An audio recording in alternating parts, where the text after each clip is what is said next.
Good day everyone. Today we're going to learn the whole step. Okay, whole step and half step. Okay. Now para maintindihan niyo kung anong whole step, we have now the keyboard. Okay. So, kumin kang whole step, so this is letter C. Okay, you can see that. This is letter C. Kung whole step gani, duha ka steps. Okay. Pero, before that, hello everyone, this time we will learn half step, kung ano ng half step. Okay, ang half step, one step lang siya. So, here we have a keyboard. Kanang half step niya, sa isa ka, halin sa isa ka lugar, sa isa ka key, sa keyboard. Example mo ni, this is C. Pakadto diri, that is half step. Okay, we count 1. Okay, and now when we say whole step, from here, from C, you count to 1, 2. So it means makadto na siya sa letter D. Okay, so this is C. 1, 2. So that is whole step and half step. Kung half step, you count 1. So from C to this one is half step. From C to D, this is whole step. Okay? And D to E, whole step. Amo nito now, 1, 2. And then E to F is half step naman. Wala siya tunga diri, wala siya block. So E to F, tunga. F to G, na block, so half step. I mean whole step. Half step, whole step. So this is whole step. To A, whole step. A to B, whole step. And B to C is half step. So that is whole step. So now we have what we call NOHS. Ang NOHS found between E and F and B and C. Okay, NOHS found between E and F and B and C. Thank you for watching. Okay, so this time we will learn the sharps. Ano nang sharp? Kung sharp gani, it means half step higher. Kaning kuan, if you are going to look at this arrow, ay, asa na? Okay. Ang notes from this going there, okay? Muna siya, pa-sharp na siya, pa-sharp. Okay? Pa-sharp na siya. Kung opposite naman direction, pa muna, that is pa-flat. So, let's start with the sharp. So, kani siya, if you are already familiar with the keyboard, C ni siya. Nganong C?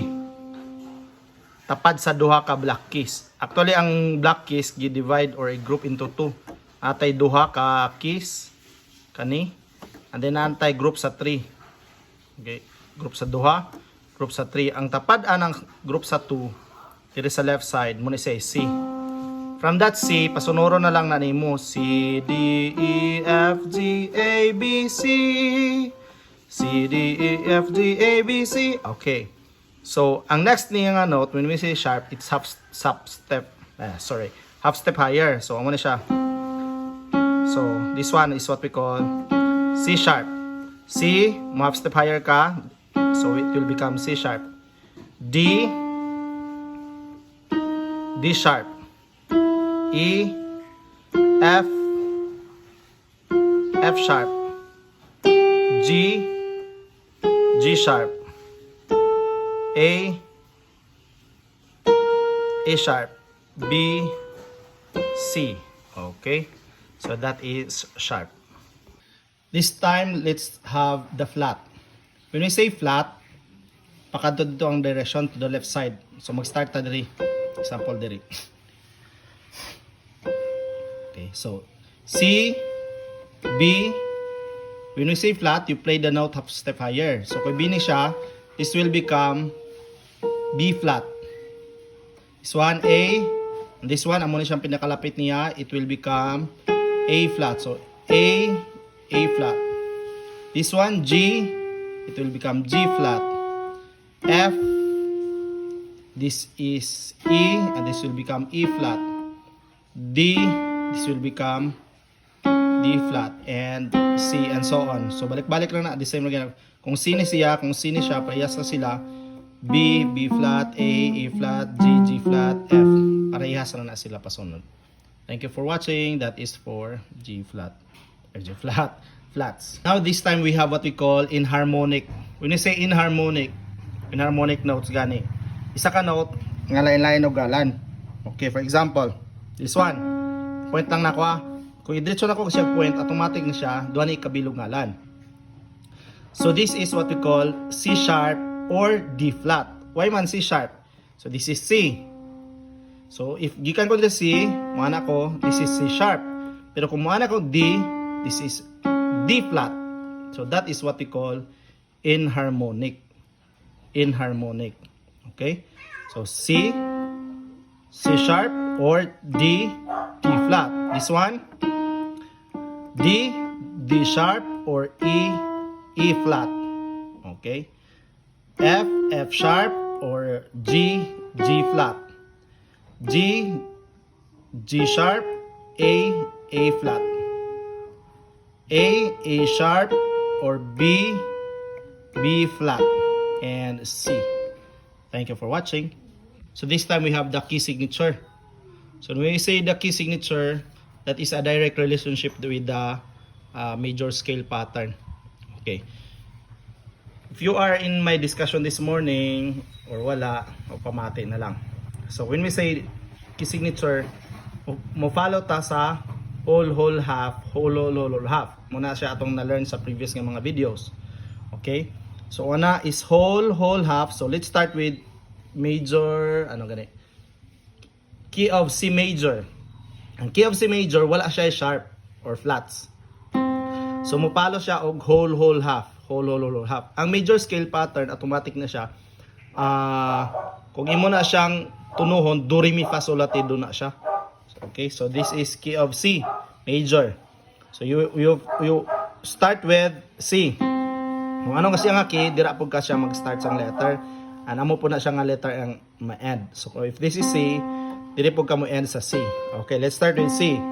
We have, ang pattern niya is whole, half, whole, half. So, whole. Okay. 1, 2. Okay, so we have C, D. Next, whole naman. 1, 2 for a whole step. So this is C, D, E na. And then next, half. E and F, which is in OHS. Okay, so we have C, D, E, F. And next, we have whole step. 1, 2. So E, F, G. And then whole step. G. We have 1, 2, G, A, and then another whole step, A, 1, 2, another whole step for A and B, and then last one is half step. So, if you are going to play, if nakita nimo, kung ano siya tanan, whole, half, whole, half. One more time. From C to D, whole, half, whole, half. So C major pattern mo na siya. So C, D, E, F, G, A, B, C. Wala siya sharp, wala po siya flat. Okay. Let's have an example of another major scale pattern. Let's start with the key of G. Let's forget first the key of G nga ara sa staff nga naa siya sharp. Okay.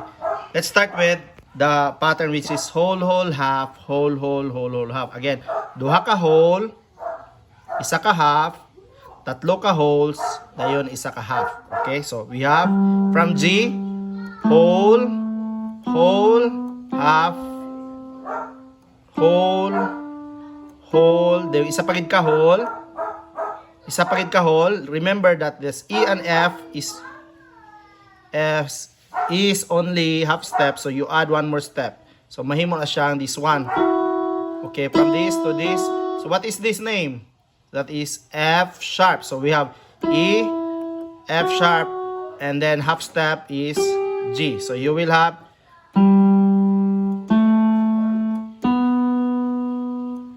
half step, and then whole step, whole step, whole step. Okay, so if you are going to play,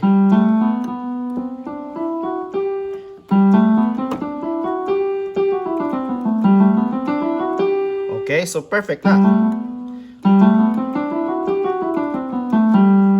Okay, so that is key of G.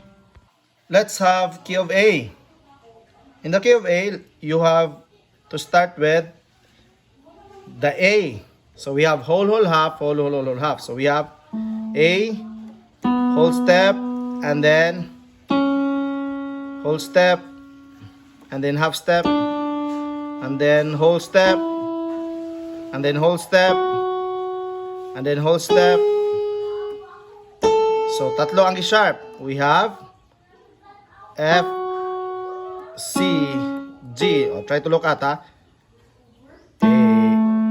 do, re, mi, fa, sol, la, ti, do. One more time. Do, re, mi, fa, sol, la, ti, do. If you're going to look at the key signature nga ara sa staff, you can find that the F, the C, and the G is being sharp. So, muna siya. The F, the C, and the G. Okay, so, kung ma-play ka nga, dili sa, mag-start ka sa A, then wala kay E-flat, maamo na yung sound. Na? Ta-da-dang, ta-ta-dang, tang-tang. But if you're going to play it correctly with the corresponding whole, whole, half, whole, whole, whole, half, you will have this one.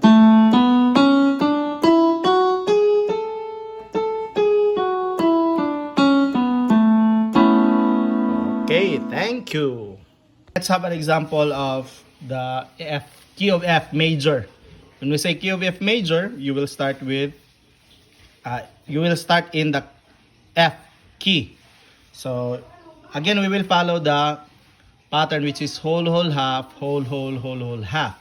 Okay, so you start with F. This is F.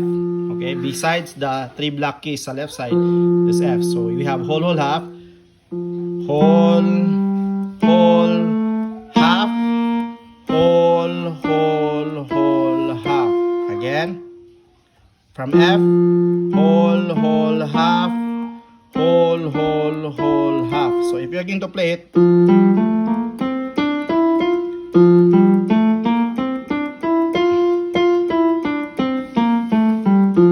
you can see that this one is being played half step lower. This is B flat.